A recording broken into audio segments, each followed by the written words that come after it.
June 21, 1945, 14:20 hours, southern Okinawa, near the village of Itomen. Corporal Daniel Martinez of the 96th Infantry Division moved cautiously through the ruins of what had once been a fishing village, his Thompson submachine gun raised and ready. The battle for Okinawa had been grinding on for nearly 3 months, the bloodiest campaign of the Pacific War, and every structure could hide Japanese soldiers prepared to die rather than surrender. The sound came from behind a collapsed stone wall, not the controlled breathing of a trained soldier waiting in ambush, but something that sounded disturbingly like crying. Martinez signaled his squad to hold position and approached carefully, weapon ready. When he peered around the wall, he found 2 Japanese soldiers crouched in the rubble. Except they weren't soldiers in any meaningful sense. They were boys. One looked maybe 15, the other couldn't have been more than 14. They wore ill-fitting Japanese army uniforms that were too large for their thin frames. Both clutched Arisaka rifles, but the weapons looked absurdly oversized in their small hands. The older boy had a crude bandage wrapped around his left arm, blood seeping through the dirty cloth. Both had tears streaming down their dirt-covered faces. When they saw Martinez, they scrambled to raise their rifles. The younger boy's hands shook so violently he could barely aim. Martinez could have fired, should have fired, by combat doctrine, but something in him revolted at the idea of shooting children who were clearly terrified and barely capable of functioning as combatants. "Drop the weapons!" Martinez shouted in English, knowing they probably didn't understand, but hoping his tone and gestures would communicate the message. "Put them down! Now!" The boys looked at each other, then at their rifles, then back at Martinez. The older one whispered something in Japanese that Martinez couldn't understand but could interpret from context. They were deciding whether to try shooting or to surrender. After a moment that felt like an hour, both boys set their rifles down carefully and raised their hands, trembling visibly. The younger boy began speaking rapidly in Japanese, words tumbling out between sobs. Martinez didn't need translation to understand the terror in the child's voice. He was begging, probably pleading not to be tortured or executed, reciting whatever propaganda he'd been taught about American brutality toward prisoners. Martinez lowered his weapon and made a calming gesture with his free hand. "It's okay, kid," he said softly. "Nobody's going to hurt you." The boys didn't understand the words, but they understood when Martinez didn't shoot them. They understood when he called over the squad medic, Private First Class James Chen, to look at the older boy's wounded arm. And they understood, or failed to understand in a way that broke something inside them, when Chen knelt beside them, opened his medical kit, and began gently treating the arm wound with professional care. The younger boy's face crumpled completely. He collapsed to his knees, sobbing with such intensity that his whole body shook. The older boy, watching an American medic carefully clean and bandage his wound with supplies that were clearly superior to anything Japanese forces had, began crying just as hard. These weren't tears of pain or even relief. They were tears of complete psychological collapse, the breaking of every expectation these children had been conditioned to hold about capture and enemy behavior. Martinez watched the 2 Japanese boys crying in the rubble and felt his own eyes burning. He'd been in combat since Leyte. He'd killed men in close quarters, seen friends die, developed the psychological armor necessary to function in mechanized warfare. But watching these children break down because Americans were treating them with basic human decency stripped away that armor and left him facing the raw horror of what this war had become. "Jesus Christ," Chen muttered as he finished the bandage. "They're just kids.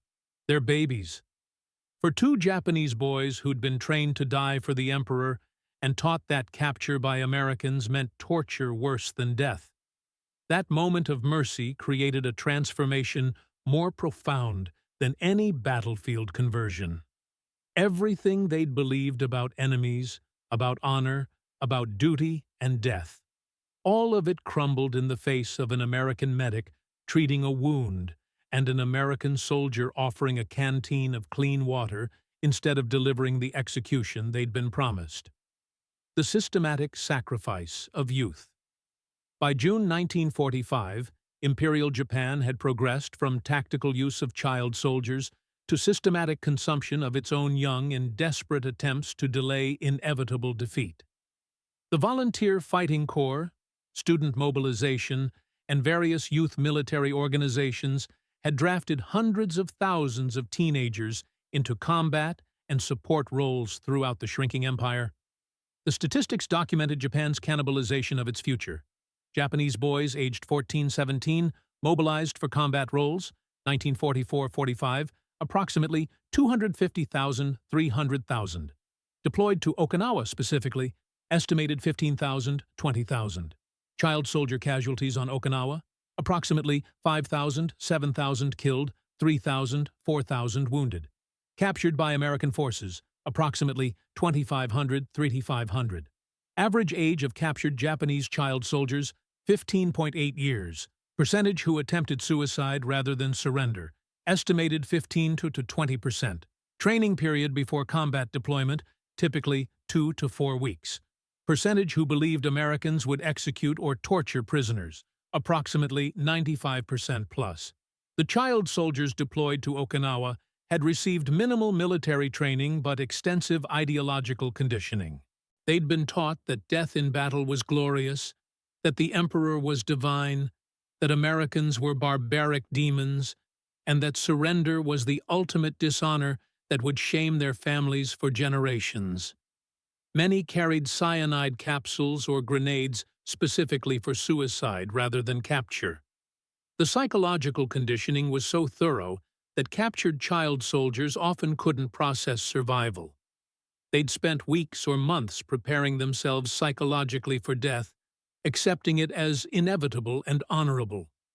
When Americans captured them alive and treated them humanely, many experienced severe cognitive dissonance. The world was supposed to work differently. Capture was supposed to mean torture and execution. Mercy from enemies wasn't part of their conceptual framework. The doctrine of total resistance. Japanese military doctrine in the war's final year emphasized resistance to the death by all available personnel, explicitly including children and civilians. The concept of honorable surrender had been systematically erased from Japanese military culture, replaced by ideology that demanded death over capture under any circumstances. The practical implementation of total resistance doctrine created situations where American forces advancing through Japanese-held territory encountered not just professional soldiers, but entire populations mobilized for combat. Women had been trained with bamboo spears. Children carried explosives. Civilians had been instructed in suicide tactics. The distinction between combatant and non-combatant had been deliberately eliminated by Japanese command. For American forces, this created impossible tactical and moral situations. How do you distinguish between a genuine child soldier who will fight to the death and a terrified child conscript who's been forced into uniform? How do you maintain combat effectiveness while trying not to kill children? How do you process the psychological burden of having to treat children as legitimate military targets? The American military response evolved through bitter experience on Saipan, Iwo Jima, and Okinawa. Units developed procedures for attempting to capture child soldiers when possible, using Japanese-speaking interpreters to call for surrender, employing psychological operations that emphasized American humane treatment of prisoners, and training soldiers to recognize when an armed child might be persuadable to surrender rather than requiring lethal force. But the procedures often failed. Many Japanese child soldiers fought with fanatic determination born from genuine belief in ideology and terror of capture. They refused surrender opportunities, fought until killed, or committed suicide rather than accept quarter. The American soldiers who had to kill these children, even when militarily justified, carried psychological burdens that persisted for decades. The moment of capture. For the Japanese child soldiers who were captured alive, whether through wounds that prevented resistance, surrender under psychological pressure, or simple exhaustion that made continued fighting impossible. The initial moments of American custody created profound psychological shock. Everything they'd been taught predicted immediate torture and execution. Instead, they experienced disarmament, medical treatment, provision of water and food, and processing into prisoner handling systems. The contradiction between expectation and reality was so complete that many initially assumed American kindness was elaborate prelude to eventual cruelty. 15-year-old Takeshi Yamamoto, captured near Shuri Castle with shrapnel wounds to both legs, described his mental state during initial treatment. "I kept waiting for the torture to start. The American medic was bandaging my wounds, giving me water, even giving me morphine for pain. I thought this was trick. Make me grateful, make me hopeful, then hurt me worse. I couldn't understand why he was being kind. It made no sense based on everything I'd been taught. I thought maybe I'd died, and this was some strange afterlife." The psychological disorientation was compounded by physical exhaustion, pain from wounds, malnutrition from weeks of inadequate rations, and dehydration. Many captured child soldiers were in severely compromised physical condition before factoring in combat trauma. The combination of physical crisis and psychological confusion created vulnerability that made American humane treatment particularly impactful. The moment when captured child soldiers realized American mercy was genuine rather than deceptive often produced emotional breakdowns. Boys who'd maintained composure through combat, wounds, and capture would suddenly begin crying uncontrollably when they understood they were actually safe, that they weren't going to be tortured or killed, that the propaganda had been lies. The medic's response. American combat medics treating wounded Japanese child soldiers faced emotional challenges that exceeded the already difficult work of treating enemy casualties. These weren't just wounded enemies. They were wounded children who'd been systematically betrayed by their own government and military leadership. The medical treatment provided went beyond clinical necessity to include emotional support and reassurance. Medics would speak softly, make calming gestures, try to communicate safety through tone and manner, even when language barriers prevented verbal communication. They'd spend extra time with child patients, offer comfort items like candy or cigarettes, attempt to reduce fear alongside treating physical wounds. Private First Class. Robert Henderson, a medic who treated dozens of wounded Japanese child soldiers during the Okinawa campaign, documented his emotional response. "Every time I treated a wounded Japanese kid, I thought about my little brother back home. These could have been American kids in different circumstances. They didn't choose this war or the ideology. They were victims being sacrificed by adults who should have protected them. Treating their wounds felt like the only decent thing I could do in an indecent situation." The medics also faced the practical challenge that many wounded Japanese child soldiers would initially refuse treatment, believing it was prelude to torture, or that accepting help from enemies was shameful. Medics had to work slowly, demonstrate good intentions through actions, and sometimes physically restrain panicking children for their own medical good. The language barriers complicated everything. Most American medics spoke no Japanese. Most Japanese child soldiers spoke no English. Communication happened through gestures, facial expressions, tone of voice, and physical gentleness. The universal languages of medical care, bandages, morphine, clean water, transcended words. The POW processing. Japanese child soldiers processed through American prisoner of war systems experienced continued contradiction between propaganda and reality. Instead of torture chambers and execution grounds, they found organized camps with food distribution, medical facilities, and relatively humane conditions that exceeded what many had experienced in Japanese military service. The POW camps on Okinawa and other Pacific islands held mixed populations of captured Japanese personnel, ranging from combat veterans to impressed laborers to child soldiers. The younger prisoners quickly became obvious to American guards and administrators who made informal accommodations for their age and psychological state. Extra rations went to younger prisoners who were often severely malnourished. Medical attention was prioritized for children showing signs of trauma or illness. Some camps informally separated younger prisoners from hardline military personnel to prevent continued indoctrination and abuse. American personnel showed particular concern for child prisoners' psychological welfare. The camps became spaces where Japanese child soldiers could begin processing their experiences and re-evaluating everything they'd been taught. Away from immediate combat pressure and Japanese military discipline, able to observe American behavior over days and weeks, many began understanding that propaganda had been systematically false. 16-year-old Hiroshi Tanaka, captured after the fall of Shuri, described his psychological transformation in the POW camp. First days, I waited to die. Expected Americans would kill us once they had time and opportunity. But days passed, and we received food. Better food than Japanese army had given us for months. We received medical care. Guards were professional but not cruel. Slowly, I had to face truth. Everything I'd been taught about Americans was lies.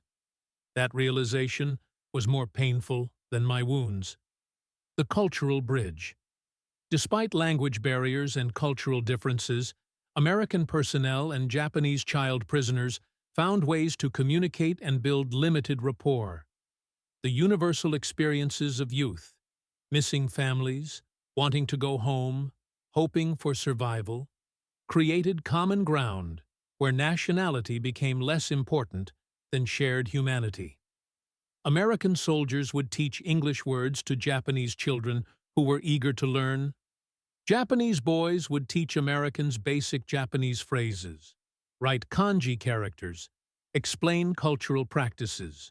The exchanges were simple but meaningful, demonstrating that enemy peoples could understand each other as human beings rather than propaganda caricatures.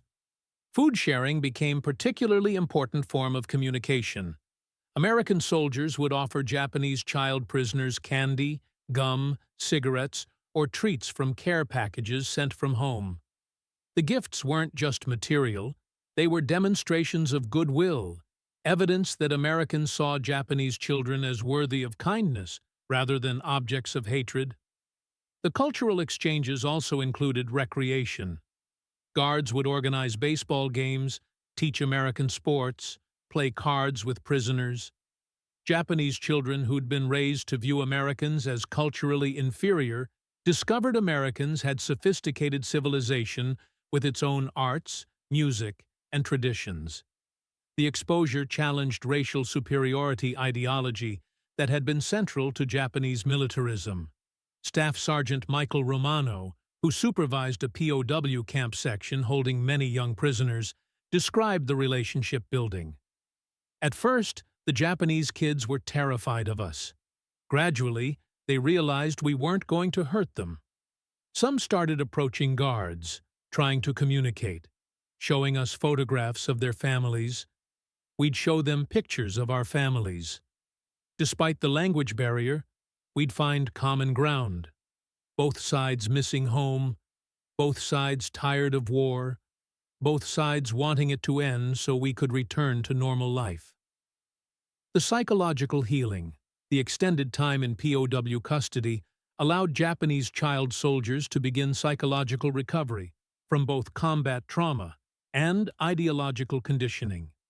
The combination of physical safety, adequate food, medical care, and humane treatment created conditions where psychological healing could begin. Many child prisoners experienced nightmares, anxiety, depression, and other trauma symptoms. American medical personnel provided what psychological support they could with limited resources and training. Mostly, the treatment consisted of safety, stability, and time, allowing traumatized children's minds to begin processing experiences without continued threat or deprivation. The ideological deprogramming happened organically rather than through formal re-education. Daily exposure to American personnel who treated them decently, observation of American organizational competence and resource abundance, and conversations with other prisoners who'd reached similar conclusions all contributed to erosion of propaganda beliefs. The process wasn't uniform or universal. Some child soldiers remained committed to imperial ideology despite American humane treatment. Others experienced profound psychological crisis as their entire belief system collapsed. Most fell somewhere between, gradually acknowledging propaganda had been false, while struggling to construct new understanding of world and their place in it. 17-year-old Kenji Sato, who spent 4 months in American custody, described his psychological journey. First month, I was too shocked and traumatized to think clearly. Second month, I began questioning everything I'd been taught. If Americans weren't monsters, what else was false? Third month, I became angry at Japanese military for lying to us, for sending us to die for nothing. Fourth month, I started thinking about future, about going home and building different life than war had prepared me for. Americans treating me kindly didn't just save my life, they saved my humanity. The repatriation question. As the war ended with Japan's surrender in August 1945, American authorities faced complex questions about what to do with captured Japanese child soldiers. These were technically prisoners of war who should be repatriated to Japan, but they were also children who'd been traumatized by combat and might benefit from continued American custody and care. The practical answer was systematic repatriation through organized channels that attempted to ensure children would be returned to families or social services rather than simply released into destroyed and chaotic Japan. American personnel worked with Japanese civilian authorities to identify families, locate surviving relatives, and facilitate reunification when possible. For orphaned child soldiers with no families to return to, the situation was more complicated. Some remained in American custody longer while social services were organized. Others were transferred to Japanese civilian authorities responsible for war orphans. A few, very few, were informally adopted or sponsored by American personnel who'd formed attachments to specific children. The repatriation process was often emotional for both the children being returned and the American personnel who'd cared for them.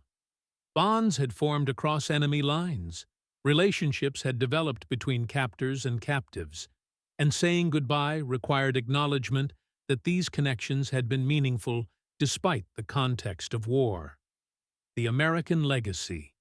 For American soldiers who'd captured, treated, and cared for Japanese child soldiers, the experience created its own complicated legacy. They carried memories of having had to fight children, of having killed some and saved others, of having witnessed firsthand what happens when nations sacrifice their young to ideology and military desperation. Many struggled with guilt about child soldiers they'd killed in combat, even when those killings had been militarily necessary and legally justified. The image of teenage faces seen through rifle sights haunted veterans for decades. Some found solace in remembering child soldiers they'd saved or treated humanely, finding redemption in mercy shown alongside violence necessary. The experience also influenced American veterans' post-war attitudes toward Japan and military policy. Having witnessed what happened when children were systematized into military service, many became advocates for international laws protecting youth from combat roles. Having seen Japanese children betrayed by their government's ideology, many supported American occupation policies aimed at democratizing Japan and preventing similar future sacrifices. Corporal Daniel Martinez, who'd captured the two crying boys near Itomen, returned to Okinawa in 1975 for the battle's 30th anniversary. He was approached by a Japanese man who studied his face carefully, then bowed deeply. "Corporal Martinez?" the man asked in careful English. "I am Takeshi Yamamoto. You captured me, and Private Chen treated my arm wound. You gave me water and chocolate. You saved my life when you could have killed me." Martinez, confronting memory made flesh, found himself unable to speak for a moment. The terrified 14-year-old crying in the rubble had become a middle-aged man with family photographs in his wallet and gratitude in his eyes. "You were just a kid," Martinez finally said. "You shouldn't have been in uniform. Your government betrayed you by sending children to fight. We couldn't kill kids if we didn't have to." "You showed mercy," Yamamoto replied simply. "You didn't have to. War said you could kill me. Instead, you saved me. I've spent 30 years trying to honor that mercy by living well, by teaching my own children about peace, by remembering that even in war's worst moments, humans can choose compassion. Thank you for giving me the chance to live."